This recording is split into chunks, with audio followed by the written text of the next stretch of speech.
नमस्कार श्रोते हो. तुम्ही ऐकत आहात भाग्यविधाता भाग 26. त्रिशाचा तापट स्वभाव पाहता कोणीही तिला चांगलं म्हणत नव्हतं, म्हणून ती बाकी मुलींवर जळत होती. हेच कारण होतं. ती आरोही आणि जान्हवीचा तिरस्कार करत होती. जान्हवी प्रत्येक बाबतीत तिच्यापेक्षा वरचढ होती. अभ्यासात आणि इतर ॲक्टिव्हिटीमध्ये ती नेहमी फर्स्ट यायची, म्हणून घरात तिचे लाड जास्त व्हायचे. आणि आता आरोही आल्यापासून तिचे स्वतःचे वडील देखील तिचं कौतुक करता थकत नव्हते, म्हणून तिला दोघींचा हेवा वाटत होता. सिद्धार्थ सारख्या मुलाने जान्हवीला अटेन्शन द्यावं हे तिला आवडलं नव्हतं, म्हणून तिचं डोकं फिरलं होतं आणि रागाच्या भरामध्ये तिने सिद्धार्थ समोर तमाशा केला होता. तू अजूनही सुधारणार नाहीस का? अमृता तिच्या रूममध्ये आली. ओ प्लीज मॉम, आधीच माझं डोकं दुखत आहे, तुम्ही आणखी त्यामध्ये भर घालू नका, त्रिशा वैतागत म्हणाली. तुला डोकं असतं तर कोणतीही गोष्ट करण्याआधी तू 10 वेळा विचार केला असता. काही वेळापूर्वी तू जान्हवीसोबत ज्या प्रकारे वागलीस ते मी पाहिलं होतं. नशीब माझ्या जागी विश्वजित नव्हता, नाहीतर त्याने तुला धक्के मारून घराबाहेर काढलं असतं, अमृता म्हणाली. विश्व असं काहीही करणार नाही, विसरू नको. माझ्या नावावर कंपनीचे शेअर आहेत, त्याला माझ्या तालावर नाचावंच लागेन, त्रिशा बेफिकीरपणे म्हणाली. हा तुझा गैरसमज आहे. मनात आणलं तर विश्वा काहीही करू शकतो आणि त्याला अमितची पुरेपूर साथ आहे. अमितचा संपूर्ण बिझनेस विश्वजितच्या अंडरमध्ये येतो, म्हणून मी तुमच्या लग्नाची घाई करत आहे. तुझं लग्न त्याच्यासोबत झालं नाही तरी देखील अमित आपली कंपनी विश्वजितच्या नावावर करायला मागे पुढे पाहणार नाही, कारण त्याने विश्वाला मुलगा मानले आहे. म्हणून सांगते, सुधर, नाहीतर तुला पुढे जाऊन पस्तावा करावा लागेल. अमृताने तिची चांगलीच कानउघडणी केली होती. मी काय करावं असं तुम्हाला वाटतं? मी सर्वांसोबत प्रेमाने वागायला पाहते, पण कोणी मला डिमांड देत नाही. एक रीटा आंटी सोडली तर कोणी माझ्यासोबत व्यवस्थित बोलत नाही. मी इतकी वाईट आहे का मॉम? सांग ना. हेच कारण होतं, म्हणून मी जान्हवीसोबत. त्रिशा, खबरदार, यापुढे एक शब्द जरी बोललीस तर विसरू नको, भिंतींना पण कान असतात. ही गोष्ट विश्वजितला समजली तर तो तुझा जीव घ्यायला कमी करणार नाही, म्हणून पुन्हा हे शब्द तुझ्या ओठांवर येता कामा नये, अमृताने तिला दटावले, ज्यामुळे त्रिशा भानावर आली. तू एंगेजमेंटसाठी नकार का दिला होता? याचंच कारण जाणून घेण्यासाठी मी आले होते, अमृताने विचारलं. खरं कारण ती सांगू शकत नव्हती, नाहीतर अमृताला आणखी टेन्शन आलं असतं. त्या दिवशी विश्वजित सोबत माझं भांडण झालं होतं, म्हणून रागाच्या भरात मी नकार दिला, त्रिशाने वेळ मारून नेली.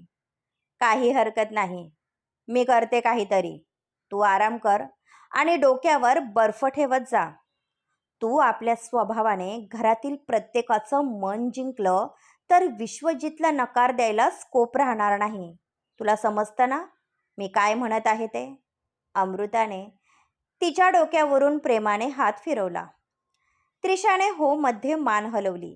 किती केलं तरी अमृता एक आई होती आणि आपल्या मुलीच्या चुकांवर पांघरून घालणं तिचं कर्तव्य होतं. आरोही आपल्या स्वप्नात हरवली होती.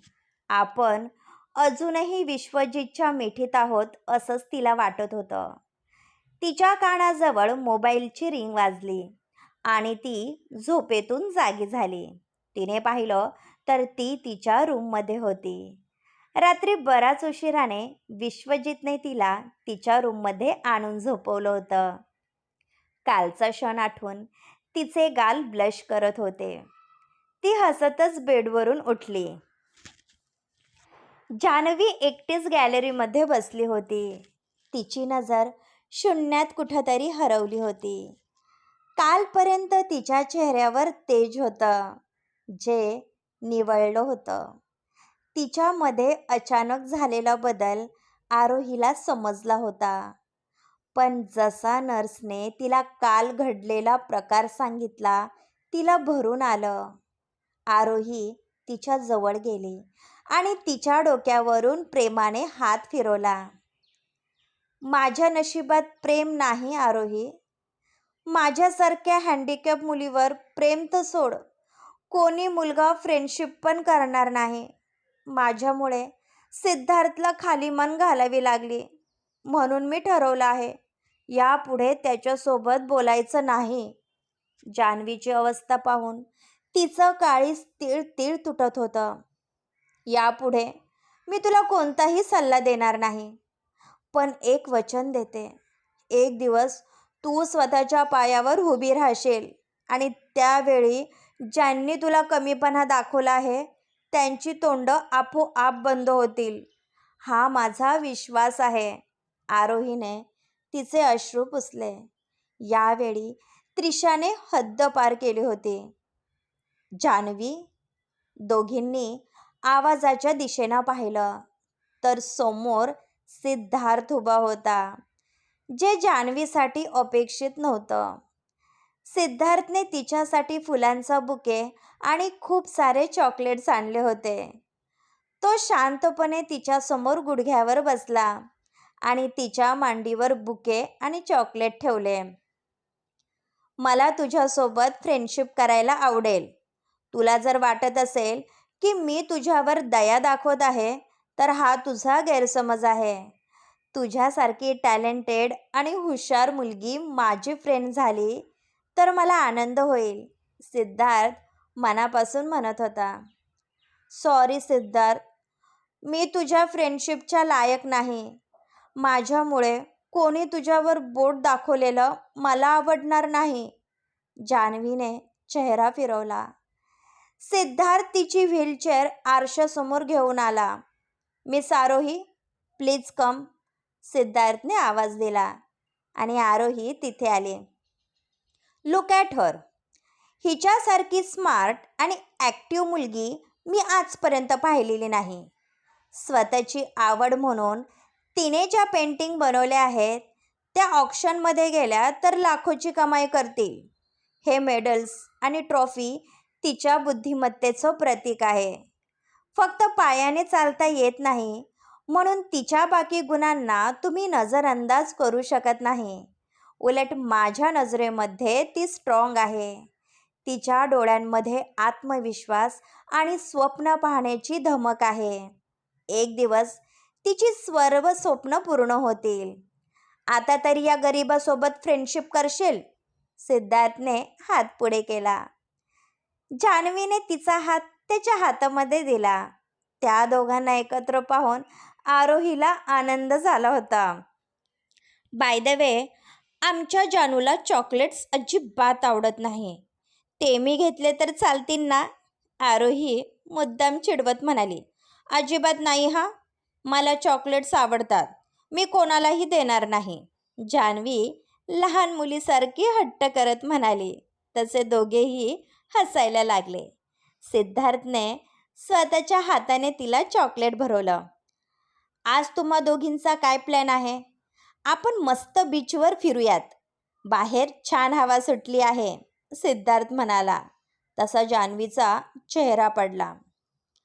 गेल्या 8 वर्षापासून जान्हवीने बंगलो बाहेर पाऊल ठेवला नाही. आम्ही सांगून दमलो, पण ती ऐकायला तयार नाही, आरोहीने सांगितलं. ती कशी ऐकत नाही तेच मी पाहतो. फ्रेंडशिप केली आहे तर मी सांगेल ते करावंच लागेल, नाहीतर मी तुला उचलून घेऊन जाईल, सिद्धार्थ म्हणाला. तसे जान्हवीचे डोळे भरून आले. काल इतकं सर्व होऊन देखील सिद्धार्थ तिच्याजवळ आला होता. ही अनुभूती तिच्यासाठी खास होती. विश्वजित तयार होऊन खाली आला. आज त्याला आरोहीसोबत महाबळेश्वरला जायचं होतं. तिच्यासोबत काही काळ एकांत मिळणार म्हणून त्याच्या चेहऱ्यावर वेगळीच चमक होती. काल रात्री तिने स्वतःहून पुढाकार घेतला होता, म्हणून कधी एकदा आपल्या मनातील फिलिंग तिला सांगतो असं त्याला झालं होतं. आरोही, आरोही, आपल्याला उशीर होत आहे, विश्वजितने आवाज दिला. सकाळपासून आरोही कुठे दिसली नाही. मी केव्हाचा पेपर वाचत बसलो आहे, अभिजितने सांगितलं. सिद्धार्थ आल्याचं त्याला माहीत नव्हतं. त्या मुलीला तू जास्तच डोक्यावर चढून ठेवला आहे, म्हणून ती कोणालाही न सांगता जान्हवीला बाहेर घेऊन गेली आहे. मला जस्ट मेडने माहिती दिली, रीटाने सांगितलं. व्हॉट? कोणाच्या परमिशनने ती जानूला बाहेर घेऊन गेली? विश्वजितला राग आला होता. त्याच्या आवाजाने बाकी सर्वजण हॉलमध्ये जमा झाले. हे अति होत आहे. घरात काम करणाऱ्या मोलकरींने आपल्या मर्यादेत राहायला हवं. या घरचे डिसिजन घेण्याचा तिला काहीच अधिकार नाही. जानूची अवस्था कशी आहे हे माहीत असूनही ती एकटी गेलीच कशी? अमृताने आगीत तेल ओतलं. पण अमितला आरोहीचं वाईट वाटत होतं. ती तर स्वतःला मालकीन समजायला लागली आहे आणि का नाही समजणार? विश्वजित तिच्यावर जास्तच मेहरबान आहे. बरं झालं वेळीच तुमचे डोळे उघडले, त्रिशाने पण मध्यस्थी केले. तुम्हाला माहीत होतं की ती जानूला घेऊन बाहेर चालली आहे, मग मला सांगायला काय झालं होतं? तिची इतकी हिंमत? विश्वजित रागाने लाल बुंद झाला आणि बाहेर निघून गेला. तशा अमृता आणि त्रिशा एकमेकांकडे पाहून गालात हसल्या. आता आरोहीचं काही खरं नव्हतं. सिक्युरिटी गार्डने त्यांना बीचवर जाताना पाहिलं होतं. त्यांनी विश्वजितला माहिती दिली. त्याने गाडी त्या दिशेने वळवली. आरोहीने त्याला न विचारता इतका मोठा निर्णय घेतला याचा त्याला राग आला होता. याआधी जान्हवी कधीच घराबाहेर गेले नव्हते, म्हणून काळजी वाटणे स्वाभाविक होतं. विश्वजित बीचवर पोहोचला. आरोही समोरच उभी होती. त्याने तिचा दंड पकडला आणि तिला स्वतःच्या दिशेने वळवलं. तुझी हिंमत कशी झाली माझ्या बहिणीला या ठिकाणी घेऊन यायची? समजते काय तू स्वतःला? तुला एकदाही माझी परमिशन घ्यावी वाटली नाही का? जानू कुठे आहे? कुठे आहे जानू? विश्वजित तिच्या अंगावर धावला, ज्यामुळे तिचे डोळे भरले. प्लीज सर, माझा हात सोडा, मला त्रास होत आहे. त्याने आरोहीचा दंड पूर्ण ताकदीनिशी पकडला होता. तू लिमिट क्रॉस करत आहे. मी काही बोलत नाही याचा अर्थ असा नाही की तू माझ्या बहिणीविषयी निर्णय घेशील. ती माझी जबाबदारी आहे. तिच्या बाबतीत निर्णय घेण्याचा अधिकार मी कोणालाही दिलेला नाही. विश्वजित तिच्या अंगावर धावून गेला. भाई! जान्हवीचा आवाज त्याच्या कानावर पडला आणि त्याने त्या दिशेला पाहिलं आणि पाहतच राहिला. क्रमश पुढील भाग ऐकण्यासाठी आमच्या चॅनलला सबस्क्राईब करा. धन्यवाद.